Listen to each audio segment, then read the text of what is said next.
22 octobre 2022. Les aigles se rassemblent. Cher frère Joseph. 1. J'ai entendu dire que vous dites que vous croyez que chaque parole de ce message est ainsi dit le Seigneur. Du plus profond de mon cœur et avec chaque fibre de mon être, je crois cela. C'est la voix même de Dieu qui parle à son épouse de bouche à oreille. Dieu a parlé par son prophète et a dit, de même, je dis au nom de Jésus-Christ, n'ajoutez pas une seule chose, ne retrenchez pas, n'y mettez pas vos propres idées. Dites simplement ce qui est dit sur ces bandes. Faites exactement ce que le Seigneur, votre Dieu, vous a commandé de faire, n'y ajoutez rien.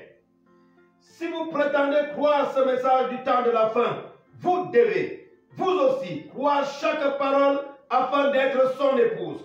Satan essaye d'en minimiser l'importance par le ministère et dit, quand frère Branham racontait des histoires de chasse ou qu'il disait, vous avez les meilleurs cuisiniers du pays, ou je n'ai pas de référence dans l'écriture pour cela, mais je vais vous dire ce que je pense.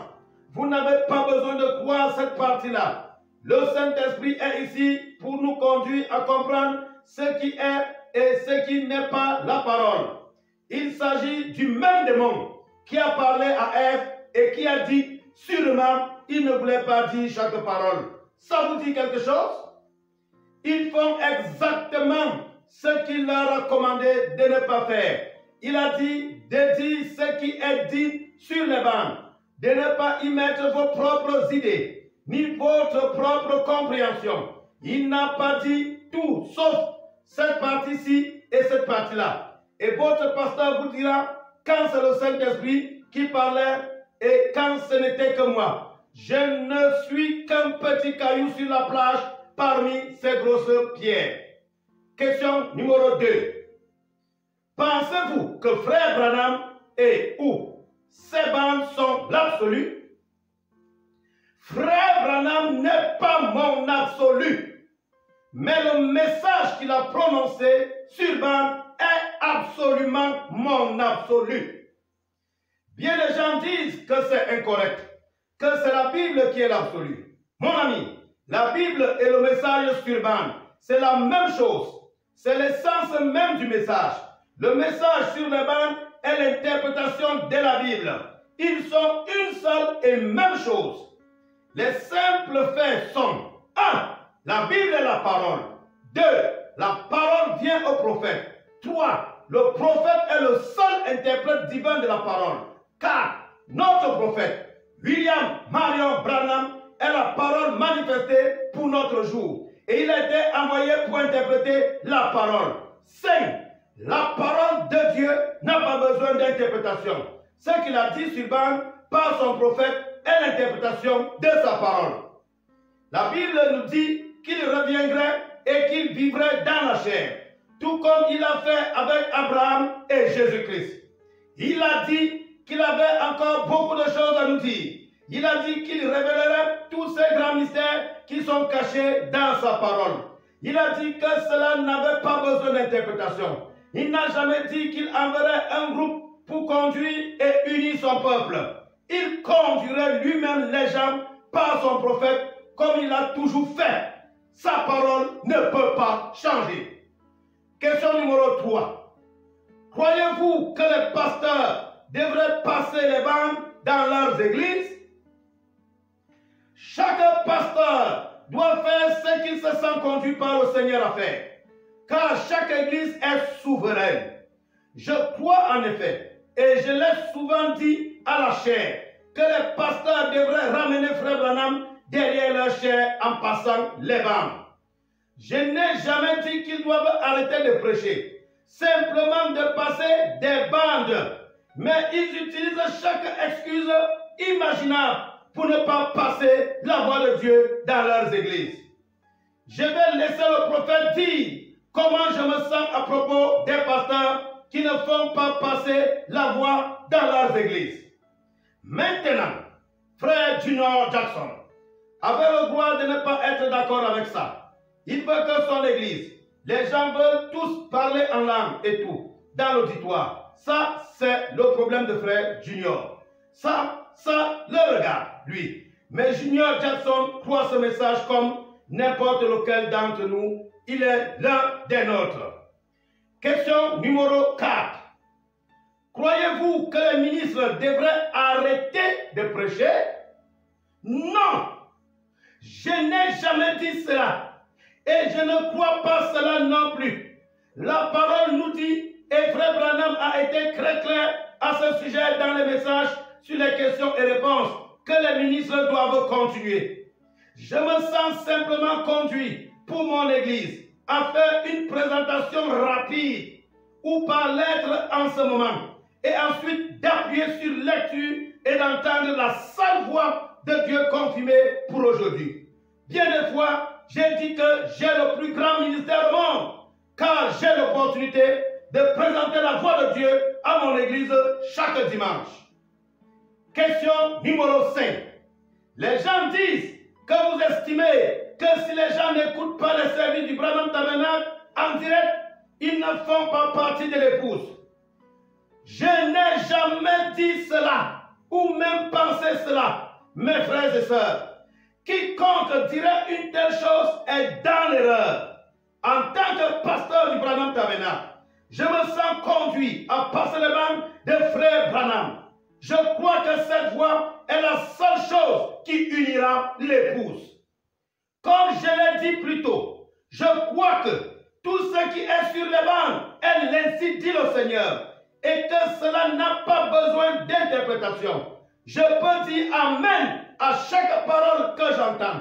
Je crois que William Marion Branham a été envoyé pour appeler une épouse à sortir.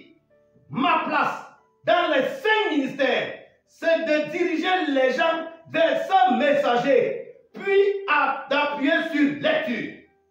Il n'y a rien de plus important que d'entendre cette voix. La plus grande onction se trouve sur les bancs. Alors, pourquoi voudrais-je donner quoi que ce soit d'autre à mon église? Chaque dimanche, j'invite le monde entier à écouter le message que le Seigneur m'a mis à cœur de passer dans mon église. Tous sont invités à l'écouter en même temps. Comme guide, j'utilise ce que frère Branham a dit suivant. Par ailleurs, nous avons maintenant ce système téléphonique, ce qui est très bien. Les gens peuvent s'asseoir là dans leur foyer ou s'assembler dans leur lieu de culte, leurs églises et ainsi de suite et entendre le service. J'apprécie cela. Maintenant, pasteur, je veux que vous le sachiez. C'est uniquement à mon assemblée que je dis ces choses. Et j'ai le droit de le faire parce que j'ai été placé par le Saint-Esprit pour veiller sur ces brebis. Ce message, comme tous les autres messages que j'apporte, s'adresse à mon assemblée. Il n'est pas destiné à votre assemblée, à moins qu'ils veuillent le recevoir. Mais il s'adresse à ces gens-ci, ici. Et c'est partout dans le monde. Les gens se lèvent à minuit, dans la nuit, dans les pays anciens. Ils font cette chaîne de prière en même temps.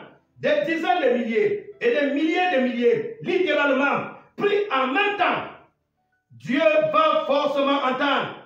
Vous prenez le ciel d'assaut par la prière, vous voyez, alors il faut qu'ils entendent. Question numéro 6. Est-ce que c'est mal d'aller à l'église? Je n'ai jamais dit cela ou cru cela. Si je croyais cela, alors pourquoi aurais-je une église? Au Branham Tabernacle, nous avions 3 services par semaine, jusqu'à ce que ça devienne trop difficile pour moi d'avoir autant de services chaque semaine et de faire le travail chez BGR. Nous avions alors 2 services par semaine au tabernacle, jusqu'à ce que ce soit impossible d'y recevoir tout le monde. Alors, nous sommes installés dans notre bâtiment, celui que nous utilisions pour nos jeunes, qui est un gymnase. Le Seigneur m'a mis à cœur de faire une déclaration un dimanche matin. J'ai dit que même si on fermait les portes de cette église un jour, nous ne serions pas démontés. étant donné que notre pasteur pourrait nous parler quel que soit l'endroit où nous sommes. Un mois plus tard, la Covid est arrivée, ce qui a forcé les églises à fermer partout dans le monde. Je me suis senti conduit à profiter de cette période, que c'était une bonne occasion de rénover le gymnase, étant donné que nous avions besoin d'un sanctuaire. Par conséquent, nous avons été heureux dans nos foyers, unis et écoutant le prophète de Dieu sur bande, avec une partie de l'épouse du monde entier, pendant que l'église était en rénovation. Nous sommes en train de terminer le bâtiment, mais tout comme lorsque Frère Branham était ici au Branham Tabernacle, l'espace de stationnement supplémentaire que nous avons construit est déjà trop petit. Nous devrons simplement prier et voir comment le Seigneur nous conduit. Je sais que les gens ont beaucoup d'autres questions dans leur cœur. Il y a beaucoup de choses que j'ai dites qui ont été mal comprises. Si Frère Branham a été mal compris, à combien plus forte raison le serais-je? Je pourrais avoir tort dans ce que j'ai dit. Je pourrais avoir dit les choses d'une meilleure manière ou avoir été plus clair dans la manière dont je les ai présentées. Mais il y a une seule chose que je sais qui est juste. Ce message est parfait. Vous n'avez pas à m'écouter ou à écouter ce que je dis, mais vous devez appuyer sur lecture et croire chaque parole. Une fois de plus, je vous invite à vous joindre au Branham Tabernacle ce dimanche, à midi, heure de Jeffersonville, alors que nous écouterons questions et réponses numéro 4, 64-08 30E, Frère Joseph Branham. Que la grâce de Dieu soit avec nous au nom du Seigneur Jésus-Christ. Ne l'oubliez pas. De la même manière que les morts en Christ seront rassemblés pour être enlevés au même moment, nous les vivants qui devront être aussi d'un seul clin d'œil transformés et enlevés pour aller rencontrer Jésus-Christ dans les airs au même moment, nous appuyons play, bouton lecture au même moment. 12h, quartier général, heure de Jeffersonville, 17h, heure d'Afrique centrale, bas Cameroun. Shalom, shalom, shalom.